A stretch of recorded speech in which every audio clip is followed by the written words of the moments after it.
नमस्कार दोस्तों, मैं रश्मि द्विवेदी प्यारी टेल्स में आपका बहुत बहुत स्वागत करती हूँ। दोस्तों, आज हम सुनेंगे मुंशी प्रेमचंद द्वारा लिखी हुई कहानी मिलाप। कहानी आपको पसंद आए तो कृपया वीडियो को लाइक कर दीजिएगा, चैनल को सब्सक्राइब करना मत भूलिएगा। तो शुरू करते हैं आज की कहानी मिलाप।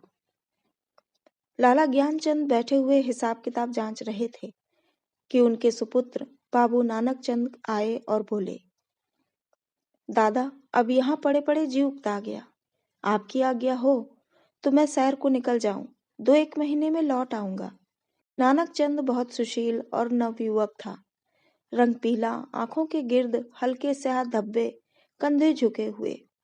ज्ञानचंद ने उसकी तरफ तीखी निगाह से देखा और व्यंग्यपूर्ण स्वर में बोले, क्यों, क्या यहाँ तुम्हारे लिए कुछ कम दिलचस्पियां हैं? ज्ञानचंद ने बेटे को सीधे रास्ते पर लाने की बहुत कोशिश की थी, मगर सफल न हुए। उनकी डांट फटकार और समझाना बुझाना बेकार हुआ। उसकी संगति अच्छी न थी, पीने पिलाने और राग रंग में डूबा रहता था। उन्हें यह नया प्रस्ताव क्यों पसंद आने लगा? लेकिन नानक चंद उसके स्वभाव से परिचित था। बेधड़क बोला, अब यहाँ जी नहीं लगता। कश्मीर की बहुत तारीफ सुनी है, अब वहीं जाने की सोचता हूँ। ज्ञानचंद, बेहतर है, तशरीफ ले जाइए। नानक चंद हंसकर, रुपए तो दिलाइए, इस वक्त 500 रुपए की सख्त जरूरत है। ज्ञानचंद, ऐसी फिजूल बातों का मुझसे जिक्र न किया करो, मैं तुमको बार बार समझा चुका। नानक चंद ने हट करना शुरू किया और बूढ़े लाला इनकार करते रहे, यहाँ तक कि नानक चंद झुंझलाकर बोला, अच्छा, कुछ मत दीजिए, मैं यूं ही चला जाऊंगा। ज्ञानचंद ने कलेजा मजबूत करके कहा, बेशक तुम ऐसे ही हिम्मतवर हो, वहां भी तुम्हारे भाई बंद बैठे हुए हैं ना। नानक चंद, मुझे किसी की परवाह नहीं, आपका रुपया आपको मुबारक रहे। नानक चंद की ये चाल कभी पट नहीं पड़ती थी। अकेला लड़का था। बूढ़े लाला साहब ढीले पड़ गए। रुपया दिया, खुशामद की और उसी दिन नानक चंद कश्मीर की सैर के लिए रवाना हुआ। मगर नानक चंद यहाँ से अकेला न चला। उसकी प्रेम की बातें आज सफल हो गई थी। पड़ोस में बाबू रामदास रहते थे।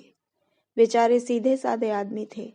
सुबह दफ्तर जाते और शाम को आते, और इस बीच नानक चंद अपने कोठे पर बैठा हुआ उनकी बेवा लड़की से मोहब्बत के इशारे किया करता। यहाँ तक कि अभागी ललिता उसके जाल में आ फंसी। भाग जाने के मंसूबे हुए। आधी रात का वक्त था। ललिता एक साड़ी पहने अपनी चारपाई पर करवटें बदल रही थी। जेवरों को उतार कर उसने एक संदूकचे में रख लिया था। उसके दिल में इस वक्त तरह तरह के ख्याल दौड़ रहे थे और कलेजा जोर जोर से धड़क रहा था। मगर चाहे और कुछ ना हो, नानक चंद की तरफ से उसे बेवफाई का जरा भी गुमान न था। जवानी की सबसे बड़ी नेमत मोहब्बत है, और इस नेमत को पाकर ललिता अपने को खुशनसीब समझ रही थी। रामदास बेसुध होकर सो रहे थे कि इतने में कुंडी खटकी। ललिता चौंक कर उठ खड़ी हुई। उसने जेवरों का संदूकचा उठा लिया। एक बार इधर उधर हसरत भरी निगाहों से देखा और दबे पांव चौंक चौंक कर कदम उठाती दहलीज में आई और कुंडी खोल दी। नानक चंद ने उसे गले से लगा लिया। बग्घी तैयार थी, दोनों उस पर जा बैठे। सुबह को बाबू रामदास उठे, ललिता दिखाई न दी। घबराए सारा घर छान मारा, कुछ पता न चला। बाहर की कुंडी खुली देखी, बग्घी के निशान नजर आए। सर पीट कर बैठ गए, मगर अपने दिल का दर्द किससे कहते। हंसी और बदनामी का डर जबान पर मुहर हो गया। मशहूर किया कि वह अपने ननिहाल गई, मगर लाला ज्ञानचंद सुनते ही भाप गए कि कश्मीर की सैर के कुछ और ही माने थे। धीरे धीरे ये बात सारे मोहल्ले में फैल गई, यहाँ तक कि बाबू रामदास ने शर्म के मारे आत्महत्या कर ली। मोहब्बत की सरगर्मियां नतीजे की तरफ से बिल्कुल बेखबर होती हैं। नानक चंद जिस वक्त बग्घी में ललिता के साथ बैठा तो उसे इसके सिवा और कोई ख्याल न था कि एक युवती बगल में बैठी है जिसके दिल का मैं मालिक हूँ। उसी धुन में वह मस्त था। बदनामी का डर, कानून का खटका, जीविका के साधन, उन समस्याओं पर विचार करने की उसे उस वक्त फुर्सत न थी। हाँ, उसने कश्मीर का इरादा छोड़ दिया। कलकत्ते जा पहुंचा। किफायत शारी का सबक न पढ़ा था। जो कुछ जमा जथा थी 2 महीनों में खर्च हो गई। ललिता के गहनों पर नौबत आई, लेकिन नानक चंद में इतनी शराफत बाकी थी। दिल मजबूत करके बाप को खत लिखा, मोहब्बत को गालियां दी और विश्वास दिलाया कि अब आपके पैर चूमने के लिए जी बेकरार है, कुछ खर्च भेजिए। लाला साहब ने खत पढ़ा। तस्कीन हो गई कि चलो जिंदा है, खैरियत से है। धूमधाम से सत्यनारायण की कथा सुनी, रुपया रवाना कर दिया। लेकिन जवाब में लिखा, खैर जो कुछ तुम्हारी किस्मत में था वो हुआ। अभी इधर आने का इरादा मत करो, बहुत बदनाम हो रहे हो। तुम्हारी वजह से मुझे भी बिरादरी से नाता तोड़ना पड़ेगा। इस तूफान को उतर जाने दो, तुम्हें खर्च की तकलीफ ना होगी, मगर इस औरत की बाह पकड़ी है तो उसका निबाह करना, उसे अपनी ब्याहता स्त्री समझो। नानक चंद के दिल पर से चिंता का बोझ उतर गया। बनारस से माहवार वजीफा मिलने लगा। इधर ललिता की कोशिश ने भी कुछ दिल को खींचा और गो शराब की लत न टूटी और हफ्ते में 2 दिन जरूर थिएटर देखने जाता। तो भी तबीयत में स्थिरता और कुछ संयम आ चला था। इस तरह कलकत्ते में उसने 3 साल काटे। इसी बीच एक प्यारी लड़की के बाप बनने का सौभाग्य हुआ, जिसका नाम उसने कमला रखा। तीसरा साल गुजरा था कि नानक चंद के उस शांतिमय जीवन में हलचल पैदा हुई। लाला ज्ञानचंद का 50वां साल था। जो हिंदुस्तानी रईसों की प्राकृतिक आयु है, उनका स्वर्गवास हो गया। और ज्यों ही ये खबर नानक चंद को मिली, वह ललिता के पास जाकर चीखें मार मार कर रोने लगा। जिंदगी के नए नए मसले अब उसके सामने आए। इस 3 साल की संभलती हुई जिंदगी ने उसके दिल, शोहदेपन और नशेबाजी का ख्याल बहुत कुछ दूर कर दिया था। उसे अब ये फिक्र सवार हुई कि चलकर बनारस में अपनी जायदाद का कुछ इंतजाम करना चाहिए, वरना सारा कारोबार धूल में मिल जाएगा। लेकिन ललिता को क्या करूं? अगर इसे वहां लिए चलता हूं तो 3 साल की पुरानी घटनाएं ताजी हो जाएंगी और फिर एक हलचल पैदा होगी जो मुझे हुक्काम और हमजोलियों में जलील कर देगी। इसके अलावा उसे अब कानूनी औलाद की जरूरत भी नजर आने लगी। ये हो सकता था कि वह ललिता को अपनी ब्याहता स्त्री मशहूर कर देता, लेकिन इस आम ख्याल को दूर करना असंभव था कि उसने उसे भगाया है। ललिता से नानक चंद को अब वह मोहब्बत न थी जिसमें दर्द होता है और बेचैनी होती है। वह अब एक साधारण पति था जो गले में पड़े हुए ढोल को पीटना ही अपना धर्म समझता है, जिसे बीवी की मोहब्बत उसी वक्त याद आती है जब वह बीमार होती है। और इसमें अचरज की कोई बात नहीं है अगर जिंदगी की नई नई उमंगों ने उसे उकसाना शुरू किया। मंसूबे पैदा होने लगे जिनका दौलत और बड़े लोगों के मेल जोल से संबंध है। मानव भावनाओं की यही साधारण दशा है। नानक चंद अब मजबूत इरादों के साथ सोचने लगा कि यहाँ से कैसे भागूं। अगर इजाजत लेकर जाता हूँ तो 2-4 दिन में सारा पर्दाफाश हो जाएगा। अगर हीला किए जाता हूँ तो आज के तीसरे दिन ललिता बनारस में मेरे सर पर सवार होगी। कोई ऐसी तरकीब निकालूं कि इन संभावनाओं से मुक्ति मिले। सोचते सोचते उसे आखिर एक तदबीर सूझी। वह एक दिन शाम को दरिया की सैर का बहाना करके चला और रात को घर पर न आया। दूसरे दिन सुबह को एक चौकीदार ललिता के पास आया और उसे थाने में ले गया। ललिता हैरान थी कि क्या माजरा है। दिल में तरह तरह की दुश्चिंताएं पैदा हो रही थीं। वहां जाकर जो कैफियत देखी तो दुनिया आंखों में अंधेरी हो गई। नानक चंद के कपड़े खून में तरबतर पड़े थे। उसकी वही सुनहरी घड़ी, वही खूबसूरत छतरी, वही रेशमी साफा, सब वहां मौजूद था। जेब में उसके नाम के छपे हुए कार्ड थे। कोई संदेह न रहा कि नानक चंद को किसी ने कत्ल कर डाला। 2-3 हफ्ते तक थाने में तहकीकातें होती रहीं और आखिरकार खूनी का पता चल गया। पुलिस के अफसरों को बड़े बड़े इनाम मिले। इसको जासूसी का एक बड़ा आश्चर्य समझा गया। खूनी ने प्रेम की प्रतिद्वंदिता के जोश में ये काम किया, मगर इधर तो गरीब बेगुनाह खूनी सूली पर चढ़ा हुआ था और वहां बनारस में नानक चंद की शादी रचाई जा रही थी। लाला नानक चंद की शादी एक रईस घराने में हुई और तब धीरे धीरे फिर वही पुराने उठने बैठने वाले आने शुरू हुए।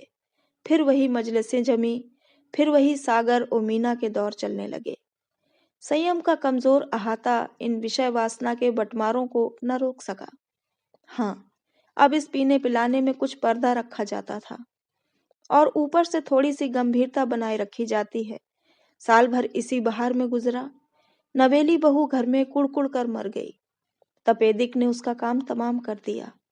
तब दूसरी शादी हुई, मगर इस स्त्री में नानक चंद की सौंदर्य प्रेमी आंखों के लिए कोई आकर्षण न था। इसका भी वही हाल हुआ। कभी बिना रोए कौर मुंह में नहीं दिया। 3 साल में चल बसी। तब तीसरी शादी हुई। ये औरत बहुत सुंदर थी, अच्छी आभूषणों से सुसज्जित। उसने नानक चंद के दिल में जगह कर ली।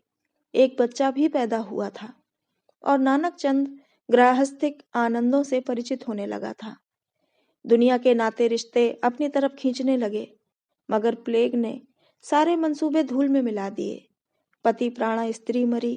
3 बरस का प्यारा लड़का हाथ से गया और दिल पर ऐसा दाग छोड़ गया जिसका कोई मरहम न था। उच्छृंखलता भी गई, अय्याशी का भी खात्मा हुआ। दिल पर रंजो गम छा गया और तबीयत संसार से विरक्त हो गई। जीवन की दुर्घटनाओं में अक्सर बड़े महत्व के नैतिक पहलू छिपे हुआ करते हैं। इन संयमों ने नानक चंद के दिल में मरे हुए इंसान को भी जगा दिया। जब वह निराशा के यातनापूर्ण अकेलेपन में पड़ा हुआ इन घटनाओं को याद करता तो उसका दिल रोने लगता और ऐसा मालूम होता कि ईश्वर ने मुझे मेरे पापों की सजा दी है। और धीरे धीरे ये ख्याल उसके दिल में मजबूत हो गया। उफ, मैंने उस मासूम औरत पर कैसा जुल्म किया, कैसी बेरहमी की। ये उसी का दंड है। ये सोचते सोचते ललिता की मायूस तस्वीर उसकी आंखों के सामने खड़ी हो जाती और प्यारी मुखड़े वाली कमला अपने मरे हुए सौतेले भाई के साथ उसकी तरफ प्यार से दौड़ती हुई दिखाई देती। इस लंबी अवधि में नानक चंद को ललिता की याद तो कई बार आई थी, मगर भोग विलास पीने पिलाने की उन कैफियतों ने कभी उस ख्याल को जमने न दिया। एक धुंधला सा सपना दिखाई दिया और बिखर गया। मालूम नहीं दोनों मर गई या जिंदा हैं। अफसोस, ऐसी बेकसी की हालत में छोड़कर मैंने उनकी सुध तक न ली। उस नेक नामी पर धिक्कार है जिसके लिए ऐसे निर्दयता की कीमत देनी पड़े। ये ख्याल उसके दिल पर इस बुरी तरह बैठा कि एक रोज वह कलकत्ता के लिए रवाना हो गया। सुबह का वक्त था। वह कलकत्ते पहुंचा और अपने उसी पुराने घर को चला। सारा शहर कुछ का कुछ हो गया था। बहुत तलाश के बाद उसे अपना पुराना घर नजर आया। उसके दिल में जोर से धड़कन होने लगी और भावनाओं में हलचल पैदा हो गई। उसने एक पड़ोसी से पूछा, इस मकान में कौन रहता है? बूढ़ा बंगाली था।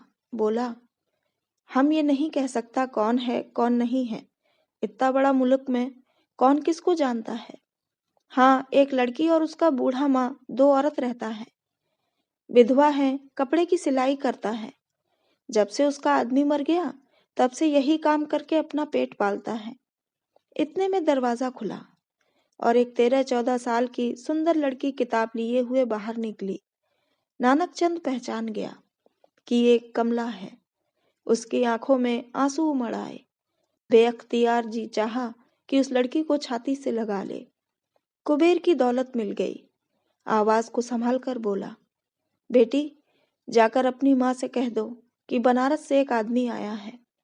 लड़की अंदर चली गई और थोड़ी देर में ललिता दरवाजे पर आई। उसके चेहरे पर घूंघट था और गो सौंदर्य की ताजगी न थी, मगर आकर्षण अब भी था। नानक चंद ने उसे देखा और एक ठंडी सांस ली। पतिव्रत और धैर्य और निराशा की सजीव मूर्ति सामने खड़ी थी। उसने बहुत जोर लगाया, मगर जब्त न हो सका। बरबस रोने लगा। ललिता ने घूंघट की आड़ से उसे देखा और आश्चर्य के सागर में डूब गई। वह चित्र जो हृदय पट पर अंकित था और जो जीवन के अल्पकालिक आनंदों की याद दिलाता रहता था, जो सपनों में सामने आ आकर कभी खुशी के गीत सुनाता था और कभी रंज के तीर चुभाता था, इस वक्त सजीव सचल सामने खड़ा था। ललिता पर बेहोशी छा गई। कुछ वही हालत जो आदमी को सपने में होती है।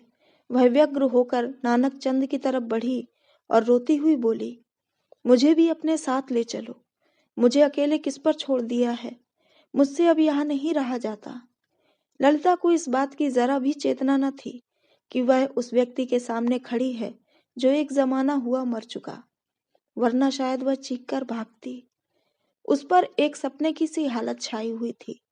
मगर जब नानक चंद ने उसे सीने से लगाकर कहा, ललिता, अब तुमको अकेले ना रहना पड़ेगा, तुम्हें इन आंखों की पुतली बनाकर रखूंगा। मैं इसीलिए तुम्हारे पास आया हूँ। मैं अब तक नरक में था, अब तुम्हारे साथ स्वर्ग का सुख भोगूंगा। तो ललिता चौंकी और छिटक कर अलग हटती हुई बोली, आंखों को तो यकीन आ गया, मगर दिल को नहीं आता। ईश्वर करे ये सपना ना हो। तो दोस्तों, ये थी आज की कहानी मिलाप। आपको कैसी लगी हमें कमेंट में ज़रूर बताइएगा। चैनल को सब्सक्राइब करना मत भूलिएगा। तो मिलते हैं अगली कहानी में। कहानी को पूरा सुनने के लिए बहुत बहुत धन्यवाद।